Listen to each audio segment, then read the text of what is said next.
마가복음 13장 14절에서 23절, 우리 조금 긴 말씀인데 저하고 여러분하고 한 절씩 교독하면서 읽겠습니다. 멸망에 가증한 것이 서지 못할 곳에 선 것을 보거든 있는 자는 깨달을진저 그때에 유대에 있는 자들은 산으로 도망할지어다.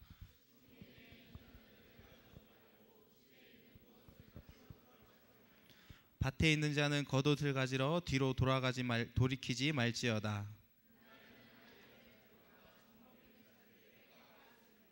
이 일이 겨울에 일어나지 않도록 기도하라.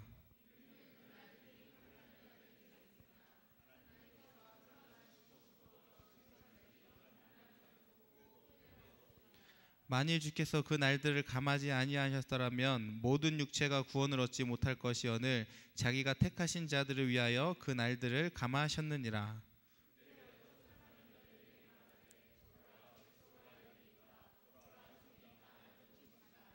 거짓 그리스도들과 거짓 선지자들이 일어나서 이적과 기사를 행하여 할 수만 있으면 택하신 자들을 미혹하려 하리라. 아멘. 우리 지금 계속 마가복음 13장 말씀을 보고 있는데 이 말씀들이 종말에 관한 말씀을 지금 하고 있습니다. 그래서 우리가 종말 시대, 종말을 사는 우리가 어떠한 자세로 살아야 될 것인지 이런 부분에 대해서 오늘 또 말씀을 나누겠습니다. 우리가 사는 이유가 하나님의 영광이죠. 하나님의 영광, 제가 이번 이 주에 우리 PDTC에서 매주 예배를 드리는데 학생들이 한 번씩 돌아가면서 말씀을 하는 시간표가 있어요. 그때 우리 학생 중 한 명이 이 얘기를 하더라고요. 우리가 사는 목적은 하나님의 영광을 위해서다. 그러면서 하나님의 영광이라는 이 단어를 놓고 그러면 어떻게 우리가 하나님께 영광 돌릴 것이냐, 이 부분에 대해서 조금 오해가 있는 것 같아요. 우리가 하나님께 영광을 돌린다는 것이 내가 꼭 무엇을 잘해서, 내가 꼭 무엇을 그러니까 어떠한 성과를 내서 그것을 가지고 하나님께 영광을 돌린다라고 생각하는 경우가 많이 있어요. 그러니까 나의 행위 때문에 하나님께서 영광 받으신다라는 우리 이런 생각을 많이 하거든요. 그러니까 우리가 사는 목적이 하나님의 영광을 위해서인데 그 영광을 위해서 내가 무엇을 해야 될까 이렇게 간단 말이에요. 그 영광을 위해서 내가 어떠한 것을 잘해야 할 것이냐. 그러네 하나님의 영광을 돌린다라는 것은 하나님을 기뻐한다라는 뜻이에요. 웨스터민스터 신앙고백이라는 요리문답서가 있어요. 아주 중요한 문서이고 영국에서 400여 명의 신학자 및 당대 가장 똑똑하다는 사람들이 모여가지고 성경을 연구해서 만들어 놓은 거예요. 그 1번 질문이 하나님이 인간을 만드신 목적이 뭐냐? 그 만드신 목적이 하나님께 영광을 돌리기 위해서, 또 하나님을 기뻐하기 위해서. 그러니까 그 말은 무슨 말이냐면 무엇을 하나님이 가장 영광 받으시냐? 하나님을 가장 기뻐하는 것, 그것으로 하나님 영광 받으신다라는 거예요. 나의 기쁨, 나의 소망, 나의 만족이 하나님께 있을 때 하나님 영광 받으신다라는 거예요. 그러니까 어떠한 나의 행위나 내가 뭘 잘해서 하나님 영광 받으시는 게 아니에요. 하나님을 기뻐하는 거예요. 하나님 외에 다른 것이 내 만족과 기쁨이 아니라 하나님이 기쁨 되는 거예요. 그 말은 하나님이 내 목적이 되는 거죠. 내 소망이 되는 것. 그렇게 하나님을 가장 기뻐할 때 하나님 최고로 영광 받으신다라는 거예요. 그러니까 우리가 이 부분을 잘 생각해야 돼요. 어떻게 하나님 영광 받으시는지. 지금 많은 사람들에게 기쁨이 뭐가 돼 있죠? 돈이 기쁨이 돼 있죠. 그렇죠? 나의 성공이 기쁨이 돼 있단 말이에요. 나의 가족이, 휴가가, 그런 것들이 내 취미 생활이 기쁨이 돼 있는 경우가 참 많이 있어요. 그러니까 우리 많은 사람들이 이미 다른 것에 너무 많이 기뻐하고 있는 거예요. 근데 그 기쁨이 하나님으로 옮겨질 때, 하나님으로 바꿔질 때 하나님 가장 영광 받으신다라는 거예요. 우리가 자꾸 다른 것을 찾는다라는 것은 뭐냐면 이미 하나님으로 만족할 수 없다라는 거예요. 취미 생활을 하지 마라, 휴가를 하지 마라, 돈을 벌지 마라라는 말이 아니라 내 만족과 내 행복이 지금 어디에 있냐라는 거죠. 그것이 바뀌어지는 거예요. 전에는 다른 것이었는데, 전에는 내 남자친구가 내 만족이었는데 하나님으로 바뀌어지는 거예요. 내 자식을 보고 내가 만족했는데 하나님으로 바뀌어지는 거예요. 내가 1등한 그 성적표가 내게 만족이었는데 그게 하나님으로 바뀌어지는 거예요. 자꾸 바뀌어지는 거예요. 목적이 바뀌어지고 사는 이유가 내 기쁨과 만족이 하나님으로 바뀌어지는 그것을 보고 하나님의 영광이다, 그렇게 이야기하는 거예요. 자, 그러면 우리가 하나님을 기뻐하고 하나님께 영광을 돌리게 되면, 그러면 나의 기쁨은 포기해야 되는가? 우리가 그렇게 생각할 수 있어요. 우리가 하나님의 영광을 위해, 하나님을 위해서 우리가 존재하는 거거든요. 하나님이 나를 위해 존재하는 게 아니라 우리가 하나님을 위해 존재하는 거예요.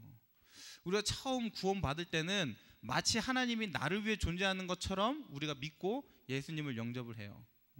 예수님이 내 문제 해결해주고, 예수님이 날 구원해주고, 내 질병 치료해주고, 그래서 예수님 믿는 것처럼 우리가 처음에 예수님 믿는단 말이에요. 그러나 내가 하나님이 나를 위해 존재하는 게 아니라 우리가 하나님을 위해 존재하는 거예요. 그래서 우리는 하나님의 영광을 위해서 하나님을 기뻐하면서 사는 거예요. 그렇게 되어질 때 그러면 나의 기쁨은 포기되어지는 것이냐?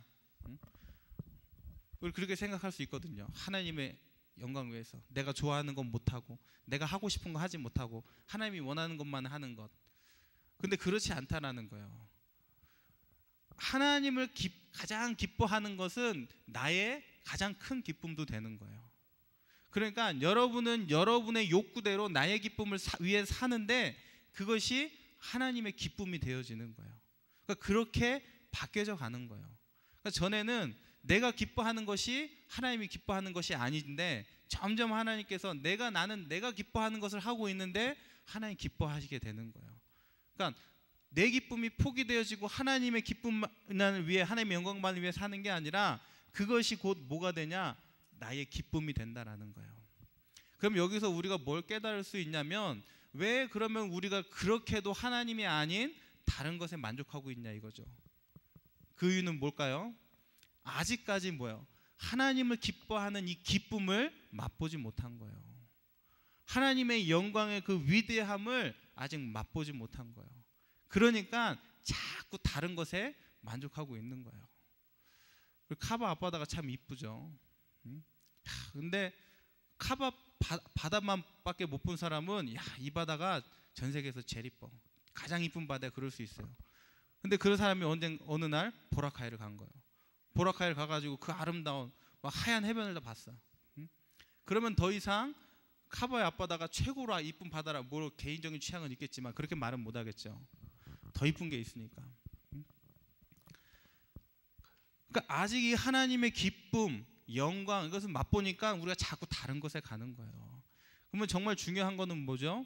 여러분들이 이거를 맛보는 거예요. 하나님의 영광과, 하나님의 영광을 진짜 맛보게 되면 하나님을 가장 기뻐하게 되어지고 그것이 나의 가장 큰 기쁨이 된다라는 거예요. 이것을 모르니까 사람들이 자꾸 게임에 빠지게 되어지는 것이고, 뭐 오락에 빠지고, 도박에 빠지고, 성에 빠지고, 자꾸 다른 걸로 빠지는 거예요. 다른 것으로 중독되어지는 거예요. 진짜를 맛보지 못했기 때문에. 그래서 여러분들이 우리 사는 이유를 발견하시고, 자, 그래서 중요한 게 뭘까요? 그래서 중요한 것이 뭐냐면, 이 하나님의 영광이 누구를 통해 드러나냐면 바로 예수 그리스도를 통해 드러나는 거예요. 그래서 우리는 계속 이 예수 그리스도 깊이 깨닫고 알아가고 누려가는 거예요. 그래서 그 예수 그리스도가 하신 일, 예수 그리스도가 나를 위해 하신 일을 보면서 우리는 하나님의 영광을 보고 하나님을 기뻐하는 삶을 살게 되어져 있는 거예요. 그래서 우리의 모든 것이 어디에 집중돼야 되냐? 바로 이 예수 그리스도에 집중되어지는 거예요. 그래서 여러분이 절대 뭘 볼 필요가 없냐? 나를 볼 필요가 없어요. 우리 안에 계신 그분을 봐야지 자꾸 우리 겉모습을 본다니까요. 그러면 자꾸 뭐만 돼요? 실망만 되는 거예요. 제가 이번 주에 생각을 했어요. 왜 이렇게 나는 하나님이 하는 다른 것에 이렇게 만족하고 있지? 제가 사실은 보니까 메시지를 준비하면서 보니까 하나님이 만족이 아니라 다른 게 만족이네 이러면서 자꾸 자책이 되는 거예요. 내가 왜 그럴까?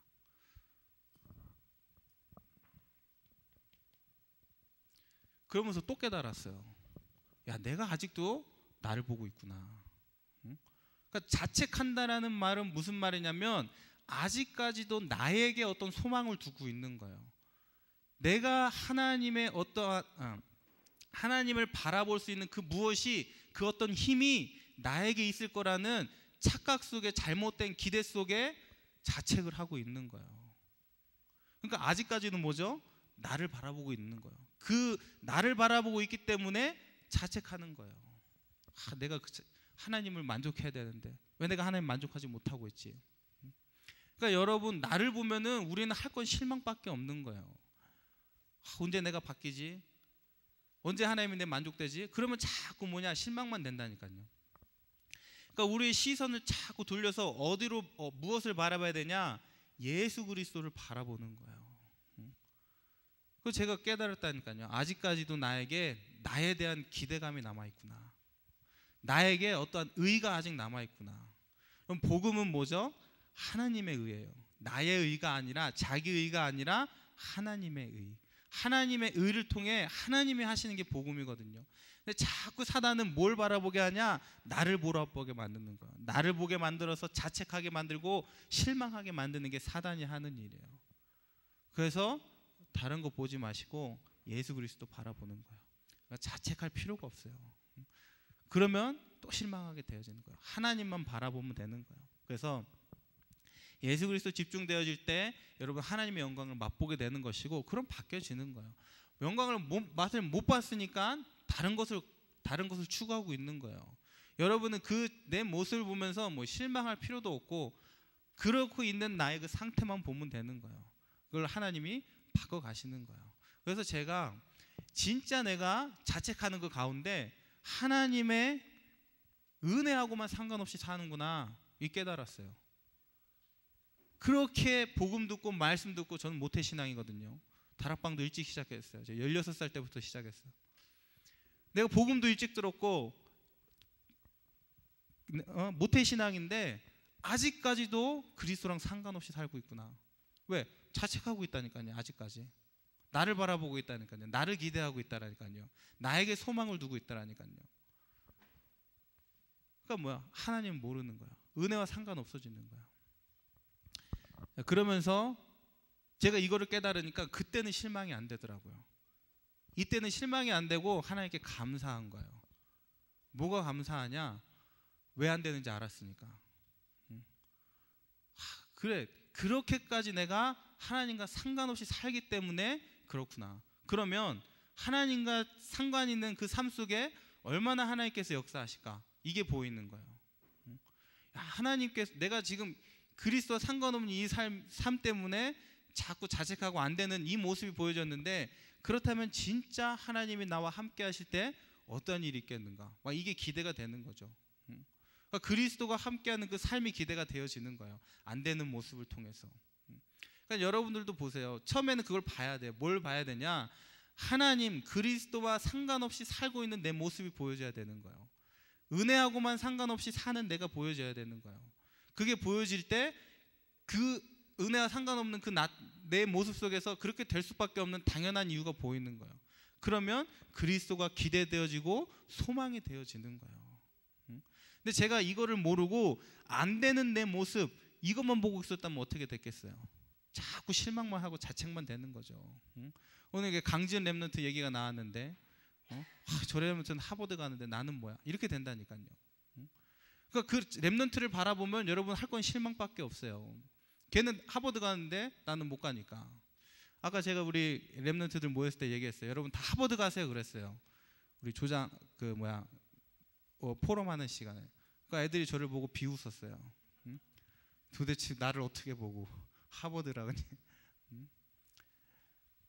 그러니까 여러분 그 랩런트를 보시지 마시고, 그 랩런트가 그렇게 될 수밖에 없었던 그 근거를 보는 거예요. 그 근거가 그리스도잖아요, 그렇죠? 그럼 그럼 여러분 안에 그 그리스도가 근거되어지고 하나님이 근거되어질 때 여러분 삶에 도대체 어떤 일이 일어나겠냐고요. 그게 소망이라는 거예요. 내가 소망이 아니라 그리스도가 소망이 되어지는 거예요. 그래서 여러분들이 자꾸 바뀌어져 가는 거죠. 이런 쪽으로. 자, 우리 서론에 들어가겠습니다. 자, 종말 그랬어요. 그 어떤 분이 그런 얘기를 하시더라고요. 너무 종말에 관한 설교를, 재림에 관한 설교를 많이 하면 성도들이 고혈압에 걸리고 종말에 관한 설교를 하지 않으면 저혈압에 걸린다, 그렇게 얘기를 하시더라고요. 그러니까 너무 막 종말 막 앞으로 막 이러면 고혈압 걸린다는 거예요. 막 앞으로 일어날 막 두려운 막 이런 거에 쌓이게 되어져 가지고, 그렇기 때문에 종말 혹은 재림, 이것을 우리가 어떻게 보느냐가 참 중요해요. 오늘 이제 본문 말씀에 보면 뭐가 나와 있냐면 예루살렘의 멸망에 대한 예언이 나와 있어요. 예루살렘에 대한 멸망에 대한 예언이 나와 있는데 14절부터 이 말씀이 나와 있어요. 14절에 보니까 멸망에 가증한 것이 서지 못할 것에 선 것을 보거든 그랬거든요. 자, 이 예언의 말씀이 예수님께서 이 앞으로 일어날 이 멸망에 대한 예언의 말씀이 언제, 지난주에 말씀드렸죠. 언제 성취되어졌냐면 주후 70년경에 성취가 되어졌어요. 로마의 장군 디도라는 장군이 이 예루살렘에 쳐들어오게 되어진 거예요. 멸망에 가증한 것이 거룩한 곳에 선 것을 보거든. 이 말은 무슨 말이냐면 멸망에 가증한 것이 뭐냐, 로마의 황제와 로마가 믿는 신을 말하는 거예요. 그들이 그 로마 황제의 얼굴이 그려져 있는 그 깃발을 들고 어디로 쳐들어왔냐, 예루살렘 성전으로 쳐들어왔어요. 그러니까 거룩한 곳은 예루살렘 성전을 말하는 거죠. 그렇게 이들이 쳐들어와 가지고 이스라엘 백성들을 죽이기 시작한 거예요. 그날에만 죽은 사람이 몇 명이냐, 약 110만 명이 학살됐어요. 유대인들. 그러니까 예수님께서 예언하신 그대로 이 일이 70년, 주 70년에 일어나는데, 그러니까 예수님 돌아가시고 3, 40년 후에 일이 일어난 거예요. 근데 110만 명이 학살되어지고 17세 이상 소년이 약 9만 7천 명가량이 노예로 팔려가는 일이 생기게 되어진 거예요. 그러니까 아주 비참한 일이 어디에 일어났냐? 예루살렘에 일어났어요. 자, 그런데 이 멸망에 대한 말씀은 단순히 예루살렘에 대한 멸망뿐만 아니라 앞으로 올 우리의 미래에도 동일한 일이 있을 거라고 예수님께서 예언하셨어요. 그러니까 앞으로 이런 비참한 죽음이 또 일어날 거라는 거예요. 언제? 예수님께서 다시 오는 재림의 시기를 앞두고, 종말을 앞두고 이런 비참한 일들이 다시 일어난다라는 거예요. 자, 근데 이때 많은 기독교인들은 이 멸망 때에 살아남는 일이 있었어요. 왜 그랬냐면 여기 말씀에 보면은 그것을 보거든 유대에 있는 자들은 산으로 도망할지어다 그랬거든요. 14절 말씀에 당시에 기독교인들, 이 예수님을 통해 이 말씀을 들은 자들은 성전으로 도망가지 않고 어디로 갔냐? 산으로 도망갔어요. 그래서 산으로 도망한 많은 기독교인들은 목숨을 구할 수가 있었어요. 그러나 성전으로 도망갔던, 예수님의 말씀을 듣지 않았던 많은 사람들은 비참한 죽음을 맞이하게 되어지는 거예요. 앞으로 이런 재앙이 또 올 거라고 말씀하고 있죠. 그러면 그때 우리는 어떻게 해야 되죠? 산으로 도망가면 돼요. 어디로? 바교로 오시면 돼요. 그러면 여러분 살 수 있어요. 그런 의미인지는 모르겠지만 무슨 의미냐? 싸우지 말라는 거예요. 당시에 로마군이 쳐들어올 때 이 사람들이 어떻게, 이스라엘 사람들이 어떻게 생각했냐? 하나님이 우리를 지켜주실 거야, 보호해 주실 거야, 그러고 로마군인하고 싸운 거예요. 그러니까 여러분 말대로 맞짱을 뜬 거예요. 그래서 결국은 비참하게 다 죽어버린 거예요. 여러분들이 재앙을 막아보겠다고, 이 일을 막아보겠다고 싸우겠다간 여러분도 비참한 죽음을 당하게 되는 거예요. 그러니까 앞으로 일어날 일, 하나님이 예정하신 일을 알고 그걸 가지고 내 힘으로 어떻게 막아보겠다고 하는 것이 아니라 하나님이 하신 것대로 우리는 뭐예요? 똑같이 도망가면 되는 거예요. 그걸 내가 막아보겠다, 이기겠다 이게 아니라 앞으로 올 모든 막 이 재앙 속에서 여러분들이 해야 될 일이래요. 자, 두 번째로 보겠습니다. 그러면 마지막 때에 우리가 해야 될 자세는 뭐냐? 자, 15절에 보니까 뭐라고 나와 있냐면 지붕에 있는 자는 내려가지 말고 집에 있는 무엇을 가지러 들어가지 말라 그랬어요. 그러니까 환란이 오고 멸망의 때가 왔는데 사람들이 어떻게 하는 거예요? 집에 들어가서 집 문서 생기고 땅 문서 생기고 숨겨놓은 금 챙기고 돈 챙기고 간다는 거예요. 그러니까 무엇을 의미하냐? 우리에게 무엇이 진짜 소중하고 가치인 것을 보라는 거예요. 마지막 때에 세상 것이, 육신적인 것이 소중해지고 그것이 내 가치가 돼가지고 그걸 챙기고 가지 말라는 거예요. 지금 우리가 살고 있는 이 시대도 종말의 시대거든요. 근데 우리에게 무엇이 중요한 것을 지금 말씀을 통해 가르쳐 주는 거예요. 여러분이 잘 아는 롯과 롯의 부인이 소돔과 고모라 땅에서 대피해 나와요.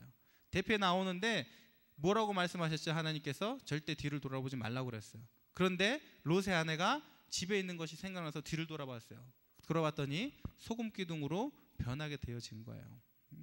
그러니까 우리는 자꾸 내가 가진 것, 세상적인 것 이런 것에 가치를 두고 그것을 가지고 챙기려고 한단 말이에요. 근데 우리의 멸망 때를 사는 우리의 자세는 뭐냐? 지붕에 있는 자는 내려가지 말고 집에 있는 것을 가지러 가지 말라는 거예요. 16절에 보니까 뭐라고 나와 있어요? 밭에 있는 자는 겉옷을 가지러 뒤로 돌이키지 말지어다 그랬어요. 그러니까 앞으로 여러분이 사는 그 시대는 굉장히 급박한 시대가 된다라는 거예요. 종말의 때에는 굉장히 급박한 시대가 된다라는 거예요. 자, 그러면 우리의 자세는 뭐냐? 마치도 전쟁이 터진 것과 같은, 전쟁 시기에 사는 것과 같은 자세로 살라 이거예요. 그러니까 이 종말이라는 것을 단순히 어느 한 때로 보지 말고 우리가 살고 있는 이 시대가 종말의 시대다 이렇게 보시면 되는 거예요. 그러면 우리가 지금 이 종말의 시대를 살고 있는데 우리의 자세는 뭐냐? 이런 자세가 되라는 거예요. 그러니까 여러분의 가치가 세상적인 거. 여러분 전쟁 났는데 명품백 들고 갈 거예요? 그러지 않는단 말이에요. 전쟁 났는데 나 쌩얼인데 화장하고 나갈 거예요? 그러지 않는다니까요. 그때는 뭐요? 빨리 도망가야 되는 거예요. 그래야지 사는 거예요. 그때는 뭐만 중요하죠? 생명만 중요한 거예요. 그러니까 전쟁 때 생명, 그리스도, 복음만 중요한 거예요. 다른 거 우리 신경 쓸 겨를이 없는 거예요. 전쟁 났는데 차 몰고 가다가 빨간불이요. 그럼 쓸 거예요? 그때는 뭐야? 가야 되는 거예요. 그러니까 우리에게 무엇이 중요한지를 말씀하고 있는 거예요. 그러니까 복음 붙잡고 가라는 거예요. 자꾸 교회 안에서 막 율법을 가지고 이래서 한대 저래서 한대. 전쟁 나면 어떻게 해요? 전쟁 났는데 화장실 가야 되고 화장실 찾아서 화장실 가요? 아무데나 싸면 되는 거예요. 그걸 가지고 전쟁 때 누가 뭐라고 하지 않아요. 그러니까 우리가 사는 마지막 종말 시대에 우리의 자세라는 거예요. 그러니까 여러분 한번 여러분에게 한번 이것을 대입해 보세요. 정말로 종말이 찾아오면 내가 무엇을 위해 살아야 될 것이냐 한 번쯤은 생각할 필요가 있죠. 물론 마음에 잘 와닿지는 않겠지만 학생들이니까 죽는다는 거, 내 삶이 끝난다는 거 한 번도 생각 안 해봤지만 한 번만 생각을 해보세요. 내가 마지막을 산다면, 종말을 산다면 정말 나에게 중요한 것이 무엇이고 내 가치가 무엇일 것이냐. 자, 그래서 분명히 여러분이 알아야 될 것은 뭐냐? 반드시 개인에게 종말이 있다라는 사실이에요. 개인에게 종말이 있어요. 안 죽을 것처럼 살면 안 돼. 우리는 반드시 한 번은 죽게 돼 있어요. 우리 장로님도 언젠가는 돌아가시게 돼 있고, 우리 렘넌트들도 막 젊고 막 영원히 살 것 같은 우리 젊은 렘넌트들도 언젠가는 죽게 돼 있어요. 개인의 종말이 있어요. 자, 우리가 개인의 종말이라는 것을 두고 생각할 때 한 가지 우리가 생각해 볼 게 있어요. 그게 뭐냐면 우리가 사는 이유와 목적이에요. 잘 보세요. 우리가 죽음으로 인해서 끝난다면 우리가 사는 동안 이뤄놓은 그것이 이룰 것이 우리의 목적이 되어지면 돼요.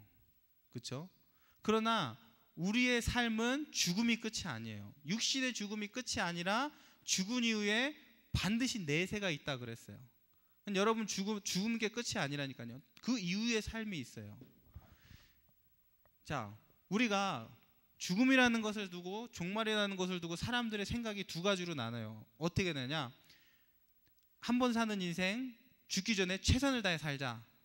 이게 한 가지고, 또 하나는 뭐냐? 어차피 죽을 거 즐기고 놀면서 최대한 즐기면서 살자. 이 두 가지가 있는 거예요. 최선을 다해 살 것이냐, 아니면 어차피 죽는 거 그냥 막 사고 즐기다가 가자. 이 두 가지가 있는 거예요.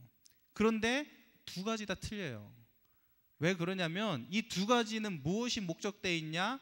죽음이 목적되어 있는 거예요. 죽음은 끝이다. 죽음이 목적되어 있기 때문에 죽기 전에 최선을 다해 살자. 죽으니까 즐기면서 살자. 이렇게 되는 거예요. 근데 우리는 하나님께서 우리에게 영원한 삶을 주셨단 말이에요. 그 말은 무슨 말이냐면 영원한 목적을 주셨다라는 거예요. 그러면 우리가 살아도 죽어도 누려야 될 영원한 목적을 찾아서 그것을 오늘 누리면 되는 거예요. 그게 개인의 종말을 알고 사는 자의 삶이에요. 그러면 죽기 이전과 죽고 난 이후에 영원한 생명을 가진 우리의 영원한 이유와 목적은 뭐가 되겠어요? 자, 잘 들어보세요. 우리가 영원한 이유와 목적이 없으면 영원히 살 필요가 없어요. 영원히 살 필요가 없다는 말은 지금도 살 필요가 없다는 말이에요. 그냥 죽어도 상관없는 삶이에요. 그러나 우리에게 영원한 목적이 있다면 영원한 목적을 위해 오늘도 살아가야 되는 거예요. 그것이 아니면 오늘도 살 필요가 없는 거기 때문에. 그러면 그 영원한 목적이 뭐겠어요? 여러분의 삶에 우리는 순간순간에 목적을 잡고 살아간단 말이에요. 대학 잘 들어가는 거, 뭐 결혼하는 거, 사업에 성공하는 거, 그 이전에 가져야 될 영원한 목적, 그게 있어야 된단 말이에요. 그렇죠? 자, 영원한 목적은 영원해야 되는 거예요. 어느 순간 끝나버리면 그건 영원한 목적이 아니에요. 자, 그게 뭐냐면 영원한 것은 하나님밖에 없잖아요. 그렇죠? 그러니까 우리의 영원한 목적은 뭐냐면 이 하나님을 더 알고 깨닫고 누려가는 것이 우리의 영원한 목적이 되어지는 거예요. 그것이 또한 오늘을 사는 이유와 목적도 되는 거예요. 그러면 여러분들이 그렇게 말할 수 있겠죠. 만약에 우리의 삶이 영원이라면 하나님을 우리가 계속 깨달아가면 언젠간 하나님을 다 알 날이 오지 않겠냐? 언젠가 하나님을 다 깨달을 날이 오지 않겠냐? 왜? 영원히 사니까. 절대 그럴 수 없다라는 거예요. 그러니까 우리가 하나님을 다 아는 순간 우리가 하나님이 되는 거예요. 그러나 우리는 절대 피조물이지 하나님이 될 수 없는 거예요. 그러니까 하나님을 알아가는 것에는 영원한 삶 속에서 끝이 없다라는 거예요. 내가 하나님을 다 알았다고 말할 수 있는 날은 영원히 오지 않아요. 영원히 산다 해도. 그렇기 때문에 이 영원한 이것만이 우리가 사는 영원한 목적이 된다라는 거예요. 하나님을 깨닫고 알고 누리는 것, 이게 영원한 목적이에요. 자, 그리고 이것이 우리의 영원한 기쁨이에요. 그러니까 이것이 우리의 영원한 기쁨이 되어지는 거예요. 하나님이신 예수 그리스도를 깨닫고 알고 깊이 누려가는 것, 그것이 또한 가장 하나님께 영광된다라는 거예요. 이것이 우리가 사는 목적이에요. 그러니까 여러분 절대 이 목적을 놓치면 안 돼요. 이 목적을 놓치는 순간 여러분은 삶의 이유가 없는 거예요. 그러니까 이 목적과 상관없이 사는 그 순간 여러분의 삶은 아직 시작이 안 된 거예요. 그러니까 여러분이 이 목적을 깨닫고 사는 그 순간부터 진짜 삶이 시작되어지는 거예요. 왜? 이것만이 우리의 영원한 목적이 되어지니까. 그것이 우리가 종말을 두고 우리가 살아야 될, 발견해야 될 우리 이유와 목적이에요. 그러니까 한마디로 우리 그리스도 깨닫고 사는 거예요. 그것이 가장 기쁜 삶이라는 거예요. 그것이 가장 하나님을 만족하는 삶이라는 거예요. 다른 것이 아니라. 자, 네 번째로, 자, 그런 개인의 종말도 있지만 무슨 종말이 있냐? 분명히 이 지구에 종말이 있거든요. 지구의 종말을 두고서는 성경에서 우리에게 무엇을 힌트하고 있죠? 앞으로 뭐 거짓 선지자가 일어날 것이다, 재앙과 지진이 일어날 것이다, 이런 것들을 설명을 하고 있어요. 그런데 뭐 전쟁이 일어날 것이다. 근데 이건 너무 불분명해. 그렇죠? 이미 뭐 전쟁도 많이 일어났고 지진도 많이 일어났는데, 그럼 예수님 도대체 언제 다시 오신단 말이냐? 예수님이 언제 오신다 이거를 말하면 그건 이단이 되어지는 거예요. 우리는 그 때를 몰라요. 그냥 힌트만 하고 있어요. 언제 오실 것인지에 대해서. 그 제가 어떤 인터넷 그 설교를 보니까 어떤 분이 예수님이 오실 날짜를 예언을 해놨어요. 어떻게 그분이 이렇게 해놨냐면, 성경에 보면은 무화과가 다시 잎을 낼 때 예수님께서 그 무화과가 잎을 내고 한 세대가 지난 후에 예수님이 올 것이다라는 성경 구절이 있어요. 그 무화과는 이스라엘을 상징하거든요. 그 예수님이 이스라엘 무화과 나무를 저주하신 말씀이 나와요. 그 무화과 나무를 저주하신 것은 예루살렘의 이스라엘의 멸망을 얘기하거든요. 그런데 그 무화과가 다시 살아나서 새 순을 낸다는 것은 이스라엘의 부활을 얘기하는 거예요. 그 이스라엘의 부활 이후에 한 세대가 지난 후에 예수님이 다시 올 것이다. 그거를 이제 어떤 사람이 계산을 한 거예요. 이스라엘이 1948년에 나라를 회복했어요. 그렇죠? 1948년에 이스라엘이 자기 나라를 회복했어요. 그러면 1948년 이후에 한 세대, 그러니까 한 세대를 보통 사람들이 40년으로 보는 거예요. 그러면 1948년 40년 후면은 1988년이잖아요. 1988년에 올림픽은 열렸지만 예수님은 다시 오시지 않았거든요. 근데 이 사람이 그거를 보고서 다시 계산을 한 거예요. 한 세대가 그럼 언제일까? 이스라엘이 애굽에 가서 4세대 만에 다시 나왔다고 했는데 그게 400년이거든요. 그러면 한 세대는 100년이구나. 그래서 2048년 이후에 예수님께서 다시 오실 것이다. 이렇게 어떤 사람이 예언을 했더라고요. 되게 설득력 있게 해가지고 저도 그런가? 2048년이면 내가 몇 살이지? 막 이 생각하게 되더라고요. 2048년이면 계산하면서 잘 살아야겠다. 막 이런 생각이 드는 거예요. 죽기 1년 전에는 저쪽 가가지고 순교도 해보고 막 이런 생각들이 막 들었어요. 그러나 그것은 우리가 알지 못해요. 그러니까 예수님이 다시 오는 때는 아무리 뭐 과학적으로 성경적으로 설명을 해도 그것은 맞는 말이 아니에요. 그러나 가장 확실한 예언이 하나 있어요. 그게 뭐냐면 마태복음 24장 14절이에요. 모든 민족에게 복음이 증거되고 난 다음에야 예수님 다시 올 것이다. 그러면 우리의 노력은 예수님이 언제 오실 것인지 그 날짜를 맞추고 그 때를 맞추는 게 우리의 노력이 아니라 예수님이 다시 온다고 약속하신 이 말씀이 우리의 삶 가운데 성취되는 것이 우리의 목적이 되어지는 거예요. 그러니까 지구의 종말이라는 것을 두고 우리가 배워야 될 것은 뭐냐? 예수님께서 모든 민족에게 복음이 증거되고 난 다음에 다시 온다고 했으니까 지구 종말 이전에 육신을 가지고 사는 우리에게 삶의 이유가 되고 방향이 되는 것은 뭐나? 세계 복음화라는 거죠. 그러니까 이것이 우리의 삶의 방향이 되어지는 거예요. 궁극적인 목적은 사실 아니에요. 세계 복음화라는 것이 우리의 궁극적인 목적은 아니에요. 우리의 목적은 저거죠. 우리가 사는 이유는 예수를 깊이 깨닫고 누려가는 게 목적이 되어지는 거예요. 그러나 지구의 종말이라는 것을 두고 봤을 때 우리가 살아야 될 방향은 뭐예요? 세계 복음화가 되어지는 거예요. 어떻게 하면 여러분을 통해서 정말로 복음 받지 않은 자들이 복음 들을 것인가? 어떻게 여러분들을 통해서 저 미 전도 종족에게 복음이 증거될 것이냐? 한 번도 복음을 듣지 못해서 우상 숭배하고 망할 수밖에 없는 저들에게 어떻게 우리가 복음을 증거할 것이냐? 이것이 우리가 사는 이유와 목적이 된다라는 거예요. 정말 복음 가진 사람은 삶의 방향이 이렇게 나오게 되어져 있어요. 자, 이것이 여러분의 삶의 기도 제목이 되어져야 되는 거예요.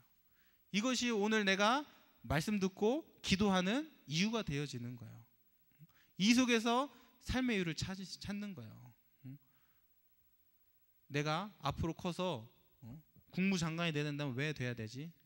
내가 앞으로 커서 의사가 돼야 된다면 왜 의사가 돼야 되지?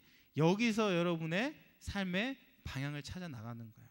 그게 시대의 지구의 종말을 두고 우리가 배울 수 있는 부분이 되어지는 거예요. 자, 그래서 여러분들이 잘 기억하세요. 우리가 사는, 하나님이 우리를 지으신 목적은 하나님의 영광을 위해서. 근데 이 영광을 하나님 언제 받으신다고요? 하나님을 가장 기뻐할 때. 다른 것을 기뻐하는 게 아니라 하나님을 가장 기뻐할 때. 근데 그것이 내 힘으로 되는 게 아니라고요. 하나님의 은혜로 되어진다라는 사실이에요. 그래서 한 주간도 여러분이 정말 내가 아니라 그리스도 때문에 되어지는 것. 그러니까 정말 우리가 여러분 맛봐야 될 거는 뭐죠? 복음 안에 감춰져 있는 하나님의 능력이에요. 그리스도의 능력이에요. 그것을 가지고 우리는 되어진 삶을 사는 거예요. 근데 우리의 체질이 하나님 진짜 안 믿는다니까요. 그러니까 태어날 때부터 하나님 안 믿도록 우리는 설계되어져서 나왔어요. 그거를 그리스도가 바꾸신 거예요. 그러니까 우리의 삶이 정말 그리스도와 연관되어지고 하나님과 연관되어지는 것을 보게 되어질 때 정말 그 그리스도 때문에 되어지는 것을 여러분들의 삶에 여러분들이 체험하게 되어지는 거예요. 그것을 보고 그리스도의 증인이라고 얘기하는 거죠. 내가 근거되어서 하는 게 아니라 하나님이 근거되어서, 그리스도가 근거되어져서 나의 삶에 내가 아닌 하나님이 하시는 일이 드러나는 거. 그게 그리스도의 증인이에요. 그래서 한 주간도 그리스도의 증인의 삶을 사는 여러분 다 되시기를 바랍니다. 이제 기도하겠습니다. 모든 예배를 마치고 현장으로, 학업 현장으로, 미션홈으로, 또 우리가 가야 될 그 길로 돌아가는 우리 사랑하는 모든 렘넌트들 위해 예수 그리스도의 크신 은혜와 하나님 아버지 놀라우신 사랑과 성령님의 인도 역사하심이 그리스도의 제자여 증인으로서 우리 인생 마지막 하나님 앞에 서야 될 미래를 생각하며 가기를 원하는 모든 렘넌트와 중직자들 위해, 그리고 또 선교 현장들 위해, 우리 지교의 현장들 위해, 또 흩어져 있는 많은 렘넌트와 우리 중직자들이 있는 그 현장 위에 지금으로부터 영원히 함께 하실지어다. 아멘.